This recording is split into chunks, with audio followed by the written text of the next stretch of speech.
bonsoir à toutes et à toutes, c'est Antoine, alias Salubis pour une nouvelle vidéo d'après-conf, vidéo actu mercato, beaucoup de choses à dire dans cette vidéo, fait des petites vidéos de 10 minutes, puis après des vidéos plus longues, parce que l'actu s'est bousculé, il y a pas mal de choses à dire. Petit aparté, on s'approche petit à petit des 2000 abonnés, c'est exceptionnel pour moi d'arriver à ce chiffre, c'est un truc de fou, merci beaucoup de la confiance que vous me donnez et du retour positif que vous avez vidéo après vidéo, bien sûr. Tout n'est pas parfait, bien sûr. Ça reste de la bonne vidéo, on va dire, brute de décoffrage et à mon échelle, mais 2000 personnes abonnées à la vidéo, c'est vraiment exceptionnel pour moi et ça fait vraiment plaisir. Bien sûr, je l'avais dit, j'avais fait une espèce de pacte avec Sabrina, elle le saura, et donc une FAQ va être faite. Oh putain, je la redoute déjà, la FAQ, mais je suis obligé, hein, je me suis engagé. Vous pouvez poser vos questions FAQ dans les commentaires de cette vidéo-là et dans celle de l'après-match Lens-Angers. On va faire ça sur 2 vidéos pour éviter de devoir faire tout sur une vidéo. Donc vous avez 2 vidéos pour poser vos questions, la FAQ. Alors, bien sûr, on évite les questions à la con, hein, parce que s'il faut que je fasse de la modération, je vais faire passer mon temps à faire ça. Mais en tout cas, je vous fais confiance. J'avais promis une FAQ à Sabrina, je le fais et ça va être sympa. C'est une petite vidéo comme ça, sans prétention.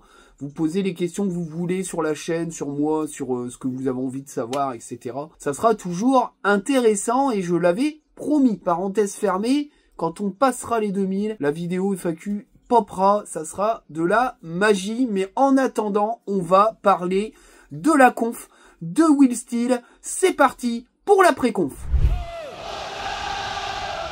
C'est parti pour la conf de Will Steele, qui a été assez courte ma foi. On a vu Koyalipou ensuite qui est intervenu. Bon, il a montré un petit peu son plaisir, son bonheur d'être au club Koyalipou. Et il a beaucoup parlé des supporters. Je pense que ce match à domicile l'a beaucoup comment dire, submergé d'émotions, il lui a beaucoup plu. Mais le principal, c'est Will Steele qui donc a fait cette petite conf, hein, sur ce Lens-Angers. Alors au niveau des absents, il y a que les absents de longue date, c'est-à-dire Satriano, Rémi Labo-Lascari et puis Petric qui semble avoir un problème de dos assez récurrent.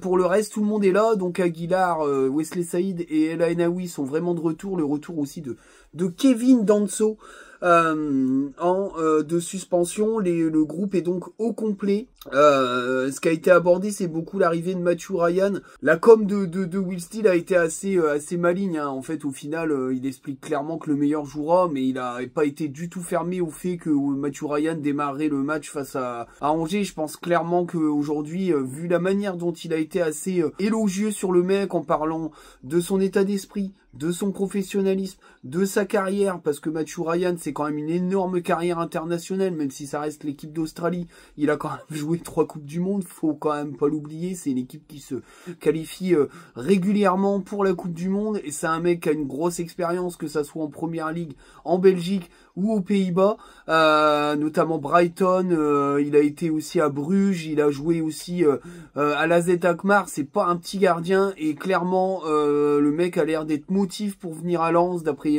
ce qu'a dit Will Steele. Il a déjà essayé d'apprendre toute la culture autour du club, etc. Il a dit à Will Steele qu'en 6 semaines il parlerait français. C'est pas anodin, ça donne vraiment une force de motivation de ce joueur. L'info a été balancée par Steele, c'est un contrat de 6 mois, possiblement renouvelable à cet été si Matthew Ryan fait l'affaire. Mais en tout cas, voilà, c'est une sacrée concurrence pour Hervé Kofi. Je pense que ça va être compliqué pour Hervé Kofi de tenir la route par rapport à un nom comme ça, parce que c'est pas un petit nom. Matthew Ryan, c'est quand même un nom assez important dans le monde des gardiens, même si il a un certain âge. Au niveau des gardiens, c'est pas forcément un problème.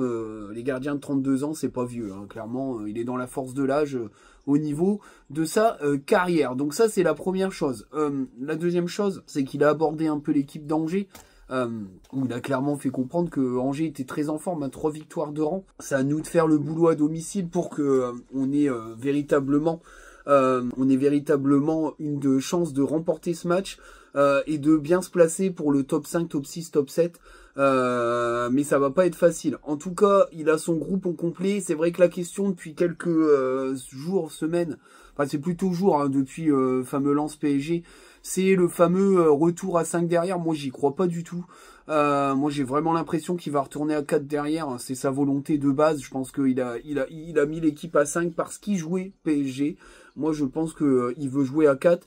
D'ailleurs, ça va dans le sens des pistes et des recrutements qui semblent se mettre en place au niveau du club. Je vais en parler dans la partie mercato, mais en tout cas, voilà. C'est clair que là-dessus, Will Steele, moi, je pense qu'il veut jouer à 4 derrière, et c'est pour ça aussi que ça n'a pas trop forcément été un sujet pendant la conf, parce que je pense qu'il veut être assez secret là-dessus. Mais j'ai du mal à croire qu'il revienne à 3 derrière, surtout qu'en plus, Kuzanov étant parti, je suis pas certain qu'il aime vraiment la charnière Grady, Danso, Medina, parce que le problème de Grady, c'est pas tant qu'il est mauvais, parce qu'il est bon, mais il manque trop de vitesse, et il y a un déficit de vitesse qui ne va pas dans le jeu que veut proposer Will Steele, donc il va aller à 4 derrière. La problématique, c'est que je pense que Will Steele souhaiterait que Medina soit plus arrière latéral gauche que défenseur axial gauche, et que du coup, il va falloir recruter un défenseur supplémentaire. Ça va en prendre le chemin, même si ça semble assez long. En tout cas, on attend de voir. C'est pour ça que je vais en parler là dans la partie un peu mercato. Il y a pas mal de choses à dire sur cette partie. La conf de presse a été assez expéditive. Je pense qu'il y a vraiment une espèce de volonté de ne pas trop parler mercato, de ne pas trop parler de l'information assez urgente, et que ça a été plutôt bien géré par l'effectif communication du club, qui a tout simplement un peu verrouillé les questions mercato. Voilà un petit peu pour la conf. Voilà, Kouyalipou, j'en ai parlé. C'est pas anodin que Kouyalipou aille en conf. Il est tout de suite balancé, on va dire, dans le grand bain.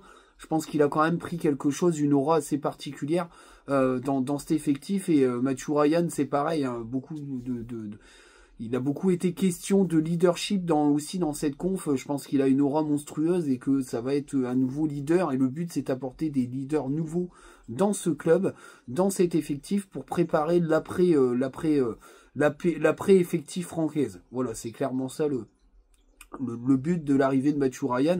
On verra s'il prolongera à l'été. On verra son niveau en tout cas. Bienvenue à lui, et je suis très content qu'un gardien de ce nom arrive au club. Voilà un peu pour la partie, on va dire, conf de presse. On va parler mercato. C'est parti pour le mercato. Alors le mercato, ça commence à vraiment être en ébullition côté lensois. Pas mal de choses. On va commencer donc par la signature de Mathieu Ryan, qui signe un contrat de 6 mois, possiblement renouvelable à l'été si toutes les parties sont OK. C'est une bonne chose, c'est une bonne arrivée, hein, comme je l'ai dit il y a quelques minutes. C'est pas la seule qui risque de se passer dans les jours, dans les jours à venir. La grosse info, c'est que Djoumaba, l'agent de Djoumaba, a envoyé un snap ou une photo en direct de la Gaillette. Le joueur est donc présent. La réalité de Djoumaba, c'est qu'il était en train de passer sa visite médicale, je crois, hier matin ou ce matin. Il faut savoir qu'il y avait eu un imbroglio un peu avec Valladolid. Le joueur, en fait, il a racheté son propre contrat. Il avait un contrat aspirant, hein, il est très jeune, il a 18 ans.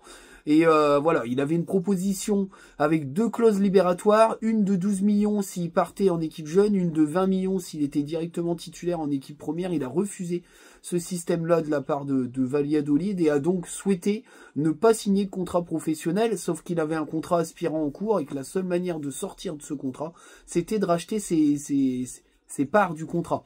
Il y en avait pour 8 millions d'euros, et donc ce rachat aurait été fait par l'entruchement de Manchester City.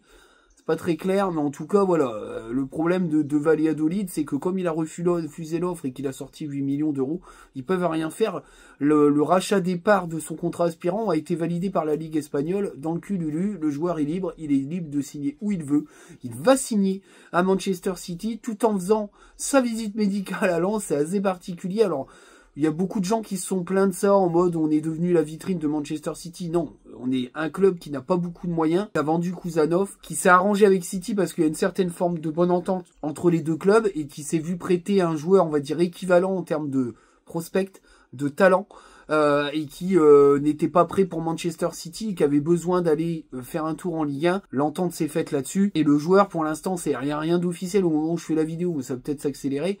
le joueur est très proche de signer à Lens. Voilà pour Djoumaba. Alors il y a beaucoup d'infos qui circulent, notamment que le club est sur Jetland Mitchell, le défenseur du Feyenoord, mais aussi Sanjay Hansen, l'attaquant du NAC Mideg. Et donc, la petite indiscrétion que j'ai, c'est qu'il y a de la présence de plusieurs véhicules immatriculés en Hollande à la Gaillette en ce moment. Là, on est vendredi quand je fais la vidéo. Ce matin, les véhicules immatriculés hollandais étaient présents à la Gaillette, ce qui veut dire qu'il y a de grandes chances qu'un joueur provenant sûrement du championnat hollandais va signer. J'ai pas plus d'informations. Ça pourrait être soit Mitchell, soit Hansen, mais en tout cas, on va avoir sûrement un joueur du championnat hollandais qui va signer au Racing Club de Lens. Autre indiscrétion, le dossier Syria-Kirié, c'est vrai qu'il y a eu une offre de fait, d'après ce que je sais. Alors, le Parisien a sorti la somme de 7,5 millions d'euros. Alors, il y a des bonus qui ont été sortis par Foot Mercato jusqu'à 10 millions d'euros, hein, 7,5 plus 2,5. Moi, ce que je peux vous dire, de sources troyennes, de gens qui suivent le club, il y a eu bien des émissaires présents pour suivre Syrié. Il y a bien eu une proposition de fait de Lens, mais le club de Troyes voudrait vraiment une somme plus importante. Moi, ce que j'en pense, c'est que 10 millions d'euros, c'est énorme pour un joueur de Ligue 2 avec 6 mois dans les pattes. Je pense que clairement, si Troyes est plus gourmand, il va falloir que Lens arrête avec ce joueur, en sachant qu'une autre piste est assez chaude, c'est Kevin Dodage, le joueur albanais, qui revient beaucoup dans le microcosme lensois, et que de ces deux pistes naîtra une signature, à moins que Lens arrive à activer d'autres pistes, d'autres joueurs suivis, notamment Ivanovic, le joueur de l'Union Saint-Gilloise, qui a encore claqué un doublé en Coupe d'Europe et qui va voir sa cote monter, mais qui est très surveillé par Lens, et puis d'autres ailiers de ce type-là, comme Galiashvili, etc., qui sont des joueurs qui sont pas forcément en haut de la liste, mais qui sont surveillés. Donc de toute façon, le scénario 2 ailiers de recruter est quelque chose d'assez costaud dans l'idée de la direction lensoise. Il y a une interview de Bulatovic qui a été faite dans son pays, où il parle bien sûr de la proposition lensoise qui est réelle. L'info Fabrizio Romano est réelle. Le joueur a un contact avec Lens de manière vraiment construit. Il semble ok pour partir en Ligue 1, excité à l'idée d'y aller, c'est ce qu'il a dit en interview, et pour l'instant il laisse un peu le club discuter avec Lens, en sachant que ça va pas être une énorme indemnité, entre 2 et 3 millions d'euros pour un jeune très surveillé en Europe. Il y a de la concurrence d'autres clubs, mais Lens a pris vraiment les longueurs d'avance sur les autres clubs, puisqu'ils ont un accord avec le joueur. Voilà, il l'a dit en conférence de, enfin pas en conférence de presse, en interview médiatique, qu'il y avait un accord entre lui et Lens et que c'était bien avancé. Voilà. Alors moi j'ai essayé un peu de gratter. En fait ça change rien, je vais toujours dire la même chose sur ce joueur. Il n'y aura une arrivée de Bulatovic que s'il y a des départs, mais des départs il va y en avoir. Ça je peux vous le certifier. De nombreux joueurs pourraient partir dès cet hiver, notamment Nopalis Mendy, Wesley Saïd, DPDC, comment il s'appelle, El Ainaoui. Enfin voilà, il pourrait y avoir entre 3, 4, voire 5 départs au club. C'est assez impressionnant, mais en tout cas c'est ce que on m'a dit au niveau de la volonté du club de faire un peu on va dire de recyclage dans ce mercato d'hiver. Donc Bulatovic, c'est un dossier qui est à part, qui est dépendant des départs. De toute façon, il y aura des départs, puisqu'il y aura bien sûr plusieurs arrivées, notamment peut-être Hansen ou peut-être Mitchell assez rapidement, peut-être Syria-Kirié, peut-être Dodage, mais voilà un petit peu pour ce qui est de cette histoire de mercato. Ça va s'activer dans les heures à venir. Au moment où je fais la vidéo, on est dans l'après-midi du vendredi, il y aura peut-être de l'excitation au soir, on va voir. Alors la troisième rumeur, c'est le passage de Lens à Adidas. Alors ça a été, cette info a été évoquée par Synthetix, pour ceux qui suivent Twitter. Le super designer en maillot qui fait un travail exceptionnel, qui a un petit peu parlé de ce bruit qui courait, que Lens pourrait basculer chez Adidas. Alors moi, de ce que j'en sais, pour l'instant, c'est des bruits de couloir, il n'y a rien de concret, contractuellement, il n'y a rien de fixé entre Adidas et Lens, et surtout Lens voudrait un gros chèque de la part d'Adidas, parce que ils ont un chèque avec Puma, et ils voudraient vraiment que ça monte, mais Adidas à Lens, c'est quand même, ça a de la gueule, après avoir la tronche des maillots, parce que c'est vrai qu'Adidas font beaucoup de templates assez généralistes sur les maillots, et le prix des maillots va exploser, hein, parce que c'est au moins 120 balles par maillot, ça sera pas 90 balles, donc voilà, faudra vous attendre à sortir un peu plus le chéquier pour les maillots lensois si on bascule chez Adidas. Voilà un petit peu pour la vidéo actu, j'espère qu'elle vous plaira, donc on n'hésite pas à commenter, on n'hésite pas à poser des questions sur la future vidéo FAQ, et puis bien sûr, on met la cloche, on s'abonne, on partage, on met les notifs, on regarde dans la bio tous les liens, que ça soit mon compte Twitter et les liens du monteur, tout ça on le fait, et on le fait avec joie, plénitude et bonheur. Sur ce, je vous souhaite à très bientôt. Le petit short du groupe, je pense que ça sera demain. La vidéo d'après-match, Lens Angers, j'y serai. Pour ceux qui me croiseront à Bollard, je ferai un petit coucou. Et puis, comme d'habitude, de toute façon, enfin, on est 40 000, alors bon, souvent je croise personne. Mais ça arrive, donc je le dis quand même aux biloutes qui voudraient, qui me croisent et qui hésiteraient à me dire bonjour. Vous pouvez, avec un grand plaisir. Je ne mange personne. Enfin, en tout cas, officiellement parlant. Sur ce, ciao, salut les amis. Bye bye.